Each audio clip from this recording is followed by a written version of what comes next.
के पैर में कांटा भी चुभे ना हुजूर को दर्द होता है। तुमने नबी के बच्चों में जो जुल्म किया है ना, माफी नहीं मिलेगी।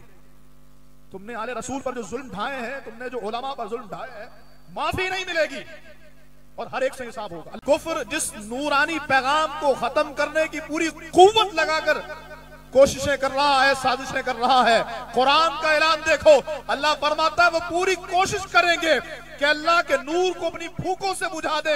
अल्लाह नूर को मुकम्मल करेगा, वलौ करिहल मुशरिकून। अगरचे तीन मुखालिफ कुव्वतों को ये बात पसंद नहीं है, वो कभी नहीं चाहेंगे कि रब का दीन आए। अल्लाह के दीन का रास्ता रोका जाएगा, नबी के नूरानी पैगाम का रास्ता रोका जाएगा। ये तारीख कोई 2 महीने पुरानी नहीं है, ये हमारी 1400 साल तारीख है। तुंदिए बादे मुखालिफ से ना घबरा ए अकाब, ये तो चलती है तुझे ऊंचा उड़ाने के।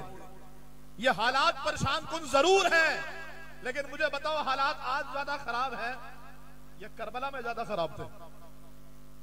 मेरी तुम्हारी औकात है? नबी के बच्चों को उनकी गर्दनें उतार कर जमीन पे डाल दिया गया। नवासे रसूल इमाम अली मकाम हुसैन इब्ने अली रदी अल्लाह तआला के बदन पे घोड़े दौड़ाए गए। नबी की बच्चियों को, नबी की शहजादियों को सवारी पर बांध दिया गया। पूरा पूरा दिन वो सफर करती रही और यूं हाथ बंधे थे। ये मेरे और तुम्हारे घर की बहन बेटियां नहीं, नबी की शहजादियां हैं। मैं तो समझता हूं जब करबला का वाक़या हुआ था ना, तो लोगों ने उस वक्त भी कहा होगा बस अब दीन खत्म हो गया, लेकिन दीन खत्म हुआ नहीं। जब इमाम आज़म अबू हनीफा को जेल में जहर देकर मारा गया, लोगों ने समझा होगा दीन खत्म हो गया।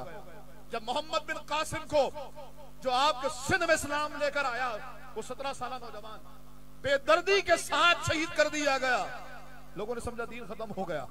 जब 151 हिजरी में आपके और मेरे मुर्शिद सैयदी अब्दुल्ला शाह गाजी को क्लिफ्टन की साहिली पट्टी पे बेदर्दी के साथ शहीद कर दिया गया, तुम समझते हो हालात आज खराब है? जाओ अब्दुल्ला शाह गाजी का मजार देखो, आपका सर मगरिब की तरफ है, किबले की तरफ सर है, यूं कब्र बनी है। कब्र यूं बनती है, कब्र यूं बनी हुई। कभी गौर किया क्यों बनी है ऐसी कब्र? मैं तुमको बताता हूं। वो नबी का बेटा दीन फैलाने के लिए यहां आया, जालिमों ने यहां भी नहीं छोड़ा, पूरा लश्कर आया है। कई दिनों तक जंग जारी रही, बिलाखिर अब्दुल्ला शाह गाजी शहीद हो गए। जब शहीद हो गए तो जालिमों ने प्लान किया कि इनके लाशों को निकाल के ले जाएंगे, बेहुरमती करेंगे। तो आपके जो साथी रुफका, जो मुजाहिदीन थे, उन्होंने रात के अंधेरे में एक टीले पर जाकर अचानक कब्र खोदी है जल्दी जल्दी, और ऐसी सब में लिटाया जिसमें लोगों को अंदाजा ना हो कि कब्र ऐसे भी बन सकती है। कब्र ऐसे बनती है, ऐसे बना दी गई, और आज तक कब्र वैसी है। ये तारीख इस्लाम तो है कि परेशानियां आती हैं, मसाइब आते हैं, मुसीबतें आती है, लेकिन ये याद रखो उसके बाद इस्लाम इतनी कुव्वत के साथ आता है ना, इस्लाम का रास्ता रोकने वालों को ऐसे बहा कर ले जाता है। मैं रहूं ना रहूं, ऑन रिकॉर्ड ये बात याद रखना, हम किसी को धमकी नहीं दे रहे, हम इस्लाम की तारीख बता रहे हैं। खुदा की कसम खा के कहता हूं, अगर मेरी बात गलत हो तो कयामत दिन गिरबान पकड़ना, कह रहा तू सैयद था, गलत बोलता था। मैं इस्लाम की तारीख बता रहा हूं, खुदा शाहिद है।